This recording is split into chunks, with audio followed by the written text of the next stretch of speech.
Across the United States, the Federal Reserve, through its Federal Reserve Education Program, helps people understand how the economy works, so consumers have the tools to make sound financial decisions. Through this education program, teachers have access to classroom-ready online resources for students from kindergarten to college, videos, classroom lessons, online education, publications, and more. These resources are all free for educators to use in their lesson plans, or as they see fit. Many of the Federal Reserve System's regional reserve banks, located in 12 districts across the nation, also offer in-person and online professional development that allows educators to deepen their knowledge and hone their craft when it comes to economics, personal finance, and more. At the board and reserve banks, students also get hands-on opportunities like internships and participation on student boards, which introduce them to key economics concepts and potential careers in economics and finance. Consumers are empowered to make sound financial decisions through the availability of easy-to-understand resources that explain personal finance concepts, the broader economy, and the Federal Reserve's role in it. You guys are insane. Thank you all so much. And also massive shout out to, very quickly, our one Empowering consumers when it comes to longs. Open up on that green candle. This is the 1 minute chart. And then we've had about another 2.6 million longs open. People are longing and shorting this. It really is actually a battle. Big increase of open interest. Open interest has come up from about 60.5 million all the way to 65 million. 5 million volume increase here in 1 minute. $5 million volume increase here in 1 minute. A lot of longs popping in. All right, a lot of longs popping in right here. Let's check out our market cipher B on the low time frame here, the 5 second. Look at this, forming a 5 second triangle. A 5 second triangle. It actually looks kind of like we might break this triangle, you know? Let's see what's going to happen here. Are we going to break the triangle? Is the Bitcoin price going to break the triangle? Look at that. Backtest the POC. Trying to break out a local triangle. Trying to break out a local triangle. Bitcoin backtest the POC. 1 minute looking nice. 6 minute looking neutral. 1 minute looking nice, 6 minute looking neutral. All right, let's see what happens here. We're gonna get a nice, wow, look at the 1 minute candle. This is pretty intense here. Look at the 1 minute chart for Bitcoin. Looks like we want to get a push to the upside. Looks like we want to get a push to the upside right here on Bitcoin. Check out the order book here. We're seeing more longs opening up, guys. Wow. Look at this, even more longs opening up right there. 14 million longs, another 4 million. All right, another 1 million longs opening up right here in this candle. We are seeing the longs opening up here. Let's go to our 15-minute time frame.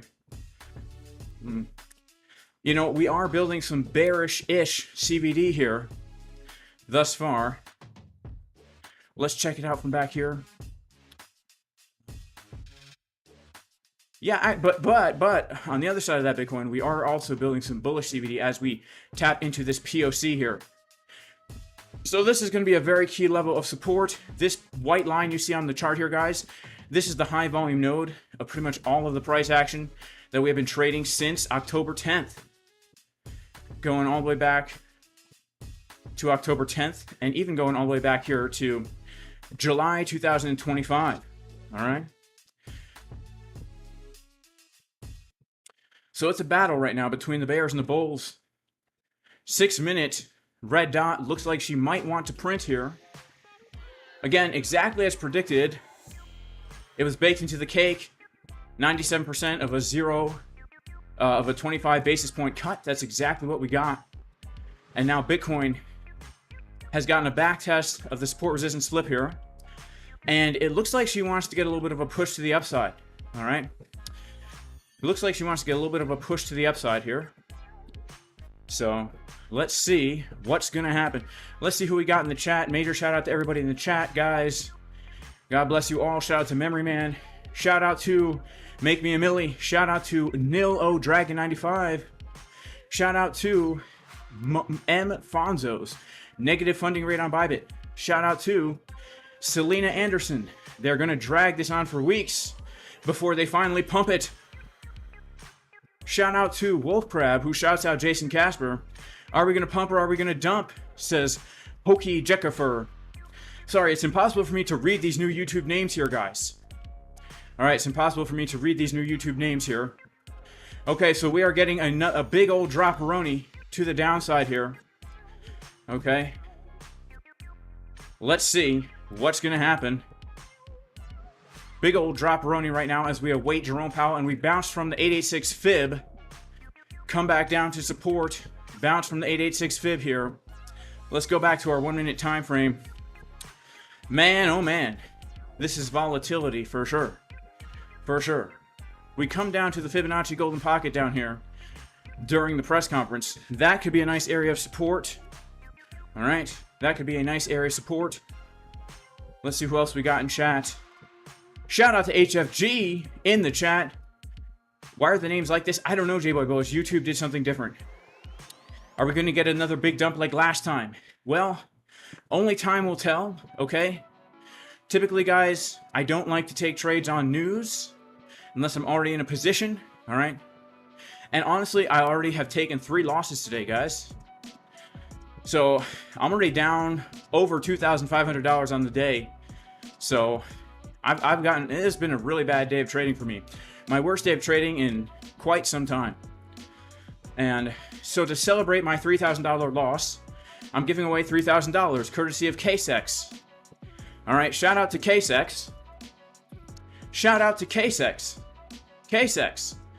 Lowest fees, guys. If you want to win $3,000 courtesy of KSEX, all you got to do is click the link in the pinned comment in the YouTube and sign up using my link, and then we'll do a random raffle, and if you win, 6 winners will get $500. Also, it's about 50-50 here whether or not JP will be hawkish or dovish. All right? So it's about 50-50 right now. These 2 trades, guys, that I'm in here, the short trade and the long trade. The short trade was given in advance in the Casper crew. I let the crew know when I took it.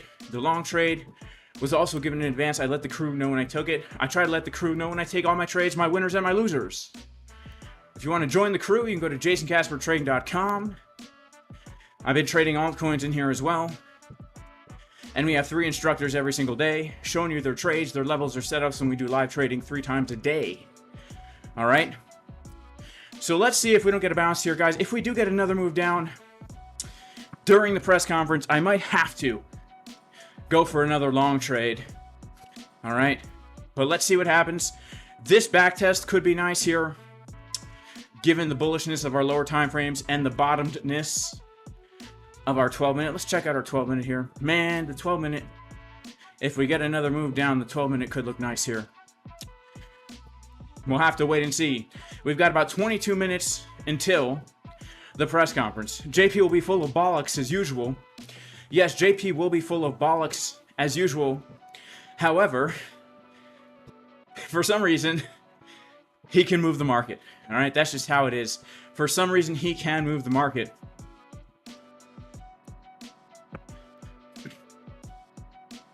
For some reason, he can move the market. All right, so just a little context here, another little bit of context here on the Bitcoin price is this. Let us not forget here, why is it so important? Why is this press conference so important? It's because when we look at what has happened here, in the context of it being Q4 of the bull run of the 4th year, we indeed, when we just look at this objectively, guys, we have formed some pretty bullish divergences on the daily time frame here. We have formed some pretty bullish divergences on our 2-day time frame. Our 3-day time frame, bullish divergence. All right, as the price is getting lower, we're seeing the uneven butt cheek pattern, big and juicy on the left, nice and skinny on the right. Okay, and so this does allow us to expect more upside, especially since we are currently holding the POC in the value area low of the range. Also, let's zoom out even more and understand that we are seeing a massive bullish backtest of the range going all the way back to December 2024. All right, so look at this, guys. Bullish divergences as we are backtesting major support. If we start to see bullishness inject into the market via Jerome Powell, it could give us the continued relief that we need to hit our next Bitcoin target of around $130,000. All right, in addition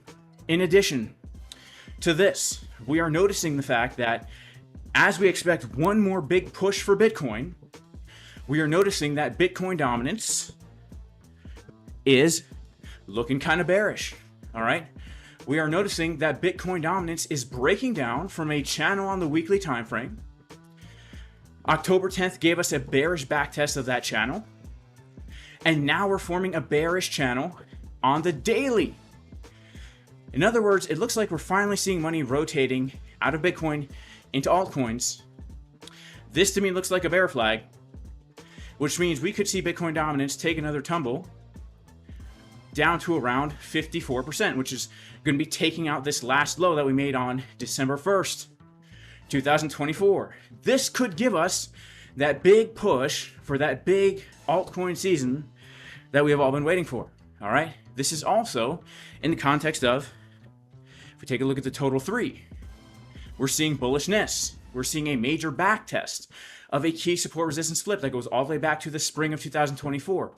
And we literally saw 700 billion up to over 1 trillion, right? $300 million. $300 million over the course of 2 days. I mean, honestly, this 3-day candle here, yeah, $300 million coming into altcoins over the course of 2 or 3 days. All right. So all these things together, I feel if we have a bullish Jerome Powell, could really spark off another little run to the upside. Again, we're looking at these charts like, for example, AVAX, which literally took the low with extremely bullish divergences on the weekly time frame. When Bitcoin dominance is bearish, total 3 is bullish, and we're seeing charts like this where the lows have been taken with ultra bullish divergences. I mean, look at this, guys. Look at this. Crazy. I mean, we took the low from the bear market. All right, we look at assets like Chainlink. Oh my goodness, man. Would you look at Chainlink? We took the low from July 2024. Not only did we take the low, but we backtested the bear market support resistance flip. You know, look at this. And we did so with extremely bullish divergences.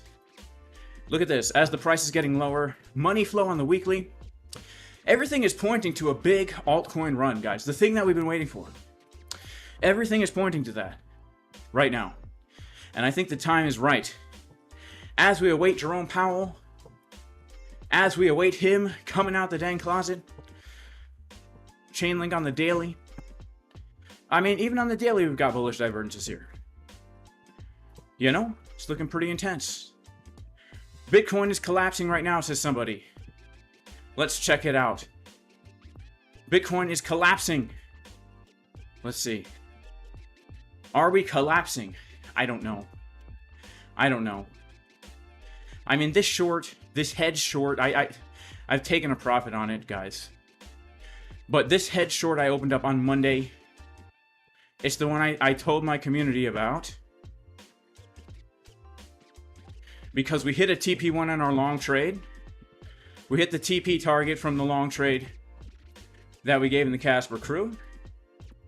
We came up to that target right around this box. And so I said in the Casper crew that this is a great time to open up a hedge.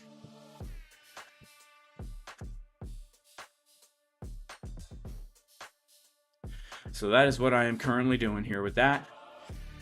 And then, of course, we're in the short trade from the setup given in the Casper crew and taken in real time. All right, guys, we have about 15 minutes until the press conference. We're going to be watching live here.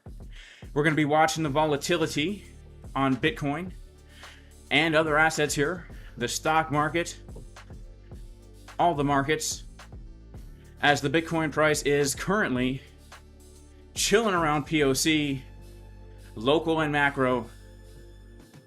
We're going to be watching our key levels here.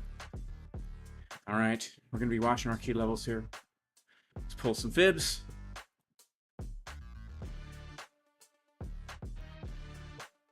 There we go.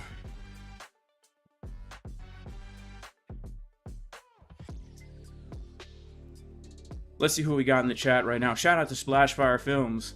He says the best place to be, JasonCasperTrading.com. Shout out to Evan Edrock. Shout out to AAA Becca. My TA says Bitcoin's looking bearish, but I usually do long and my bearish TAs works every time. Okay. Hedge D's Newts. Hedge D's Newts. All right. We're going under 100,000. Let's talk about some bearish scenarios here for Bitcoin. All right.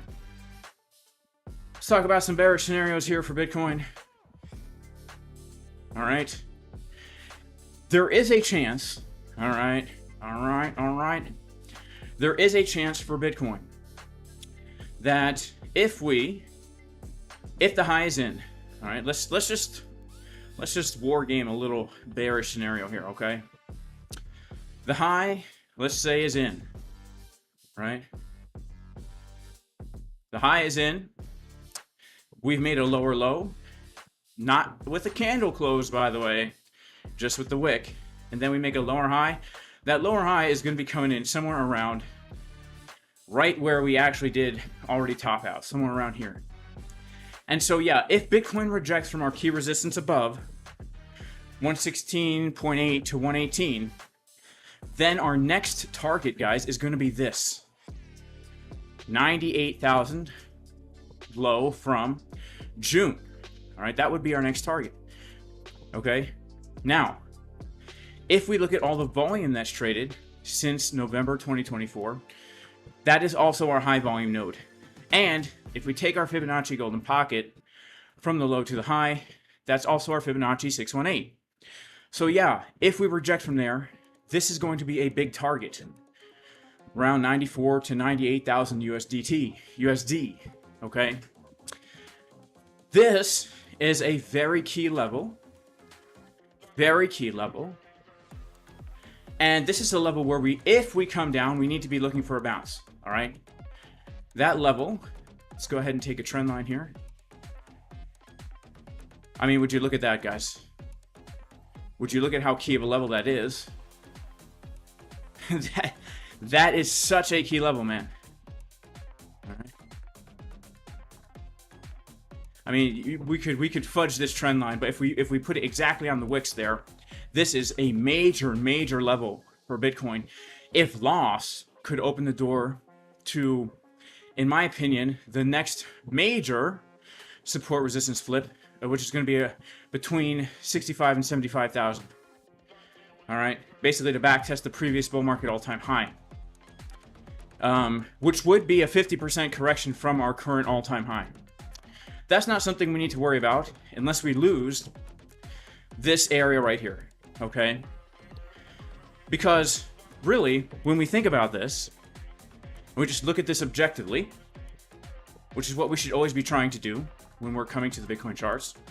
We're going to look at this objectively. You could say, okay, where's the sideways range? Well, this is our clearly defined low, and this is our clearly defined high.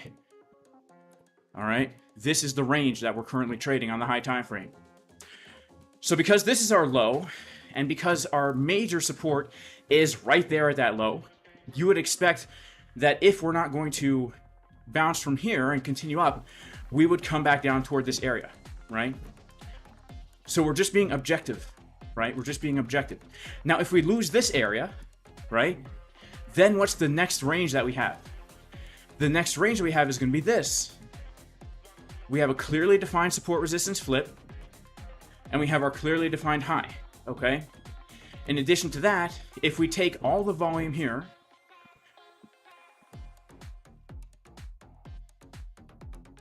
let's see. I'm wrong. I could have sworn that we had, that's a little bit lower than what I thought it was. Maybe I was looking at this. It's a little bit lower than what I thought it was here, guys. I thought for a second that we had a value area high right in that area. Let's do something different. Let's try this. Okay, we have a high volume node right there. And we have the support resistance flip from around $65,000. Yeah, I'd say between 65 and 75, that's going to be the range low. Right? That's going to be right around our range low. We have our range low here. We have our range high right up here. This is going to be the range to trade. You know, do something like this. And then enter back into the bull market. If we flip the scale upside down, guys, right? Let's just flip the scale. I did post this on Twitter, right? I asked, what happens next? You know, what happens next here? We have a very key level up here, a support resistance flip. What happens next on this chart? When you have bullish divergence like this, money flow coming up, momentum coming up, price consistently making lower lows. Well, you would expect that we backtest this level, right? I mean, we have the support resistance flip right here. If this was the 10-minute chart, if this is a 10-minute chart and we were all day trading, we would all come here and we'd all be looking for taking out $75,000. We would all be saying the best short to take would be to take the high, reject from the support resistance flip, and then make another low in this downtrend, right? We have bullish divergence. We'd say, you know what? Overall, we're in a bearish trend, but let's see if we can't trade the sideways range for a little bit to form the bear flag before we continue down lower, right? Well, this is Bitcoin upside down. We flip it right side up. Now we can see, oh yeah, looks like things are getting a little bit overextended here. We need to come back and consolidate, form a bull flag before the big break, right? So I'm just saying, you know, we've got 8 minutes until JP comes out flapping the gums, and this I think is going to be a big decision maker for the future of the Bitcoin price. All right, let's zoom in here, see what's going on. We are doing a whole bunch of nothing as we await Jerome Powell to come out and tell us what's going to happen next. All right, no freestyle today, homie. See me gap at 23K waiting. That's funny. Oh, you want a freestyle today? Maybe. Shout out to Make Me a Mill. Are we long? The only long I'm currently in is the long from October 22nd. That's the only long I'm currently still in right now.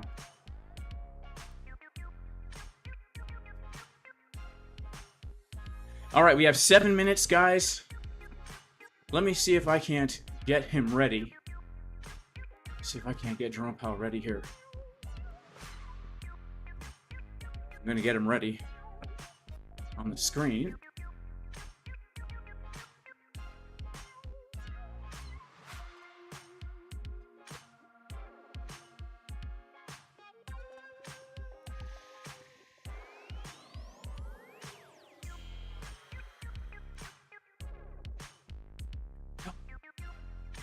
We got him ready to go whenever that may be. And we're going to listen to him live, guys. Listen to him live. 7 minutes. Guys, remember, if you want a chance to win $3,000, sign up using my link for KSEX. All right. And you will be eligible to win. All right, give me 1 second here.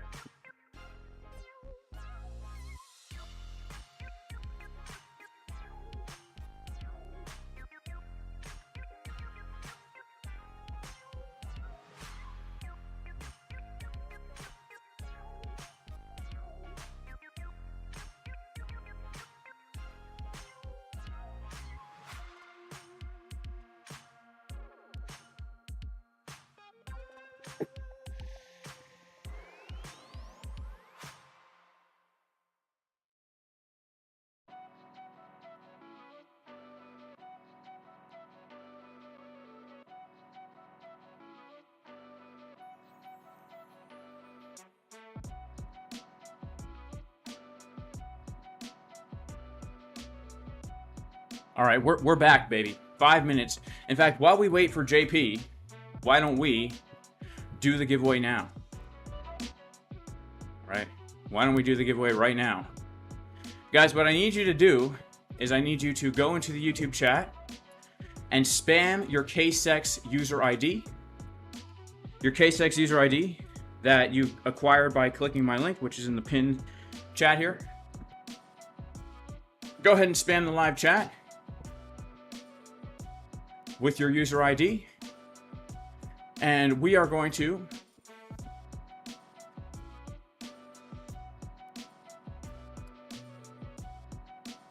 pick some random numbers here. All right, spam it, spam it, spam it. Spam it, spam it, spam it, spam it. Spam it, spam it, spam it. All right. We're going to count down from 10.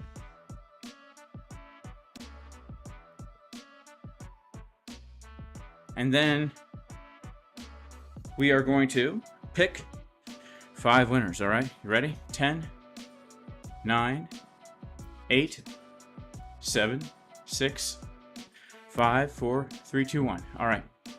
So we have ourselves some winners here. Oh, crap. Let me see.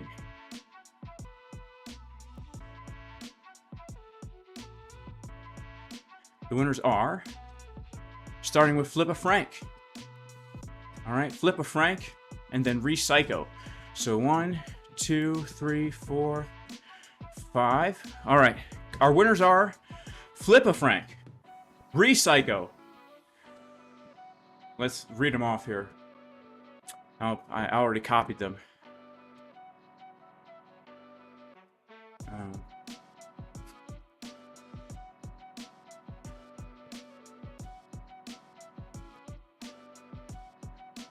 Awesome. Our winners are Flip a Frank, Recycle, Ayarushasini 33, Prima Vids, and The Real Benja.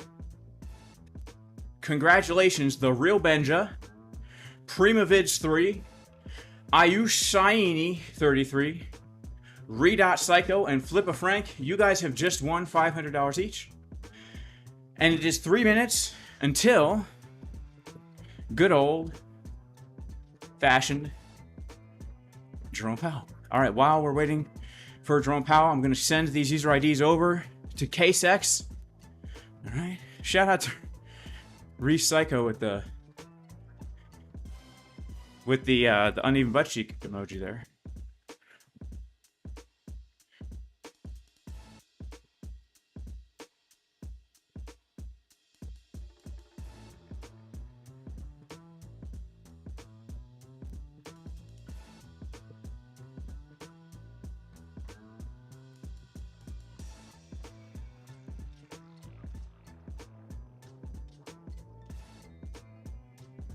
All right.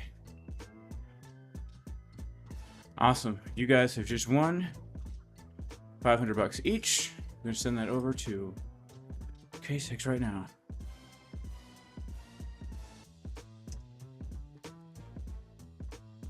Awesome. Congratulations, guys. Congratulations. 2 minutes until Jerome Powell speaks here.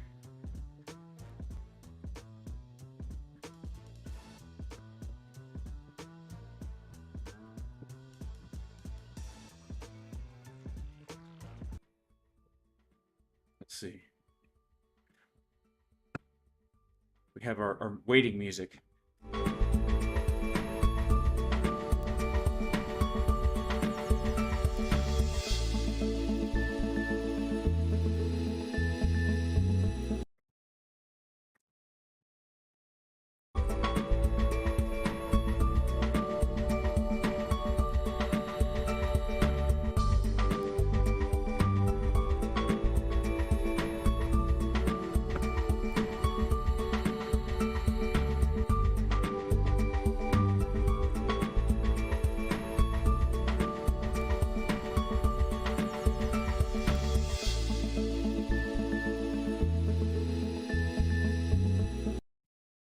Looks like There's something up with this here.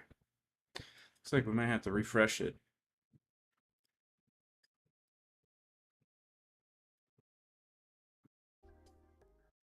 Here we go.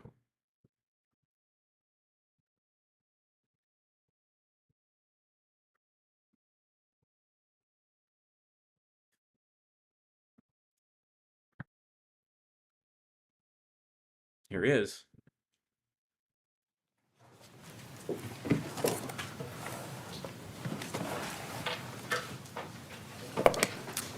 Good afternoon. My colleagues and I remain squarely focused on achieving our dual mandate goals of maximum employment and stable prices for the benefit of the American people. Although some important federal government data have been delayed due to the shutdown, the public and private sector data that have remained available suggests that the outlook for employment and inflation has not changed much since our meeting in September. Conditions in the labor market appear to be gradually cooling, and inflation remains somewhat elevated. In support of our goals and in light of the balance of risks to employment and inflation, today the Federal Open Market Committee decided to lower our policy interest rate by a 1/4 percentage point. We also decided to conclude the reduction of our aggregate securities holdings as of December 1. I will have more to say about monetary policy after briefly reviewing economic developments. Available indicators suggest that economic activity has been expanding at a moderate pace. GDP rose at a 1.6% pace in the first half of the year, down from 2.4% last year. Data available prior to the shutdown show that growth in economic activity may be on a somewhat firmer trajectory than expected, primarily reflecting stronger consumer spending. Business investment in equipment and intangibles has continued to expand, while activity in the housing sector remains weak. The shutdown of the federal government will weigh on economic activity while it persists, but these effects should reverse after the shutdown ends. In the labor market, the unemployment rate remained relatively low through August. Job gains have slowed significantly since earlier in the year. A good part of the slowing likely reflects a decline in the growth of the labor force due to lower immigration and labor force participation, though labor demand has clearly softened as well. Although official employment data for September are delayed, available evidence suggests that both layoffs and hiring remain low, and that both households' perceptions of job availability and firms' perceptions of hiring difficulty continue to decline. In this less dynamic and somewhat softer labor market, the downside risks to employment appear to have risen in recent months. Inflation has eased significantly from its highs in mid-2022, but remains somewhat elevated relative to our 2% longer-run goal. Estimates based on the Consumer Price Index suggest that total PCE prices rose 2.8% over the 12 months ending in September, and that, excluding the volatile food and energy categories, core PCE prices rose 2.8% as well. These readings are higher than earlier in the year as inflation for goods has picked up. In contrast, disinflation appears to be continuing for services. Near-term measures of inflation expectations have moved up on balance over the course of this year on news about tariffs, as reflected in both market and survey-based measures. Beyond the next year or two or so, however, most measures of longer-term expectations remain consistent with our 2% inflation goal. Our monetary policy actions are guided by our dual mandate to promote maximum employment and stable prices for the American people. At today's meeting, the committee decided to lower the target range for the federal funds rate by a 1/4 percentage point to 3.75% to 4%. Higher tariffs are pushing up prices in some categories of goods, resulting in higher overall inflation. A reasonable base case is that the effects on inflation will be relatively short-lived, a one-time shift in the price level. But it is also possible that the inflationary effects could instead be more persistent, and that is a risk to be assessed and managed. Our obligation is to ensure that a one-time increase in the price level does not become an ongoing inflation problem. In the near term, risks to inflation are tilted to the upside and risks to employment to the downside, a challenging situation. There is no risk-free path for policy as we navigate this tension between our employment and inflation goals. Our framework calls for us to take a balanced approach in promoting both sides of our dual mandate. With downside risks to employment having increased in recent months, the balance of risks has shifted. Accordingly, we judged it appropriate at this meeting to take another step toward a more neutral policy stance. With today's decision, we remain well positioned to respond in a timely way to potential economic developments. We will continue to determine the appropriate stance of monetary policy based on the incoming data, the evolving outlook, and the balance of risks. We continue to face two-sided risks. In the committee's discussions at this meeting, there were strongly differing views about how to proceed in December. A further reduction in the policy rate at the December meeting is not a foregone conclusion. Far from it. Policy is not on a preset course. At today's meeting, the committee also decided to conclude the reduction of our aggregate securities holdings as of December 1. Our long-stated plan has been to stop balance sheet runoff when reserves are somewhat above the level we judge consistent with ample reserve conditions. Signs have clearly emerged that we have reached that standard. In money markets, repo rates have moved up relative to our administered rates, and we have seen more notable pressures on selected dates, along with more use of our standing repo facility. In addition, the effective federal funds rate has begun to move up relative to the rate of interest on reserve balances. These developments are what we expected to see as the size of our balance sheet declined and warrant today's decision to cease runoff. Over the 3.5 years that we've been shrinking our balance sheet, our securities holdings have declined by $2.2 trillion. As a share of nominal GDP, our balance sheet has fallen from 35% to about 21%. In December, we'll enter the next phase of our normalization plans by holding the size of our balance sheet steady for a time, while reserve balances continue to move gradually lower as other non-reserve liabilities, such as currency, keep growing. We will continue to allow agency securities to run off our balance sheet and will reinvest the proceeds from those securities in Treasury bills, furthering progress toward a portfolio consisting primarily of Treasury securities. This reinvestment strategy will also help move the weighted average maturity of our portfolio closer to that of the outstanding stock of Treasury securities, thus furthering the normalization of the composition of our balance sheet. The Fed has been assigned two goals for monetary policy: maximum employment and stable prices.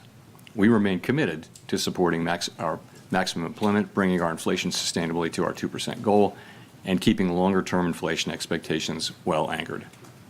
Our success in delivering on these goals matters to all Americans. We understand that our actions affect communities, families, and businesses across the country. Everything we do is in service to our public mission. We at the Fed will do everything we can to achieve our maximum employment and price stability goals. Thank you. I look forward to your questions. Nick.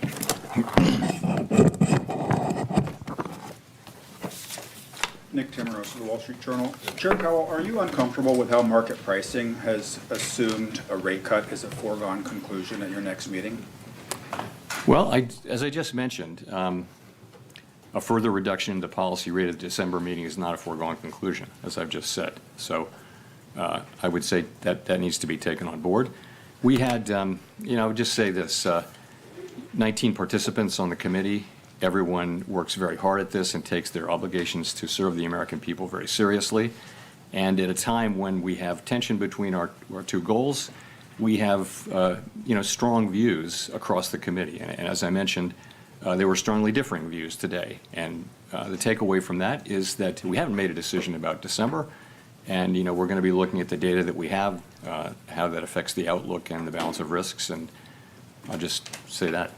You and some of your colleagues have framed last month and maybe today, I won't put words in your mouth, there's a risk management exercise. At what point do you conclude that you've taken out enough insurance? Are you looking for some kind of improvement in the outlook, or could this unfold along the lines of last year, where you made a sequence of adjustments and then waited to gather more information?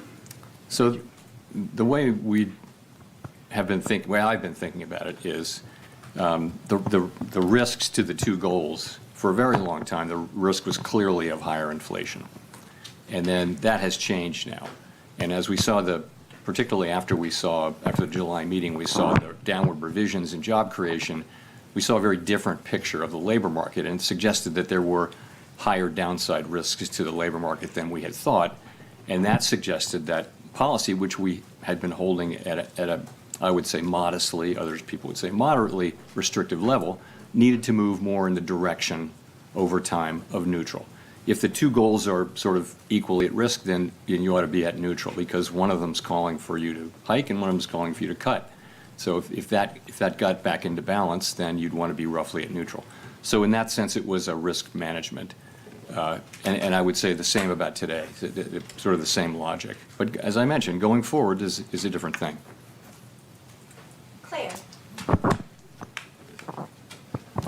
I'm Claire Jones, Financial Times. Thank you for taking this question. We've just heard from you that the discussion in December and the conclusion of the discussion is not a foregone conclusion. I'd like to just dig into that a little bit more about what sort of arguments were brought up. Was there any consideration, for instance, of the investment we're seeing in AI and some of the generation of household wealth through rises in stock prices related to the AI boom? Thank you. I wouldn't say that's a factor in everyone's assessment of the economy. I wouldn't say it's the driving factor. I don't think for anybody. I guess I would say it this way. Once again, I would just point out that we have the situation where the risks are to the upside for inflation and to the downside for employment. We have one tool. It can't do both of those. You can't address both of those at once. You've got a very different situation. So you have some people have different forecasts, right? So they'll forecast faster or slower progress on one or the other, and they also have different levels of risk aversion. And some will be more averse to inflation overruns, and some will be more averse to underruns of employment. And so you put that together, and as you can see from the SEP and from the public discussion that goes on between the meetings when participants go out and talk, they're very disparate views, and they were reflected in strongly differing views in today's meeting, as I pointed out in my remarks. And that's what leads me to say that, that we haven't made a decision about December. I always say that. It's a fact that we don't make decisions in advance. But I'm saying something in addition here, is that it's not to be seen as a foregone conclusion. In fact, far from it. Can I just ask a quick follow-up on QT? How much of the fund impressions we've seen in money markets are related to the U.S. Treasury issuing more short-term debt? That could be one of the factors, but the reality is we've seen, the things that we've seen, higher repo rates and federal funds rate moving up. These are the very things that we look for. We actually have a framework for looking at, what the place we're trying to reach. What we said for a long time now is that when we feel like we're a bit above what we consider a level that's ample, that we would freeze the size of the balance sheet. Of course, reserves will continue to decline from that point forward as non-reserve liabilities grow. So this happened, some things have been happening for some time now, showing a gradual tightening in money market conditions. Really in the last, call it 3 weeks or so, you've seen more significant tightening, and I think a clear assessment that we're at that place. The other thing is, the balance sheet is shrinking at a very, very slow pace now. We've reduced it by half twice, and so there's not a lot of benefit to be holding on to get the last few dollars, because again, with the balance sheets, the reserves are going to continue to shrink as non-reserves grow. So, there was support on the committee as we thought about it to go ahead with this and announce effective December 1 that we will be, freezing the size of the balance sheet. And the December 1 date gives the markets a little bit of time to adapt.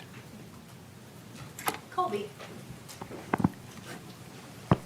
Thank you. Colby Smith with the New York Times. So much of the rationale for cutting interest rates, even as inflation moves away from the 2% target, seems to be, that there are these mounting downside risks to the labor market.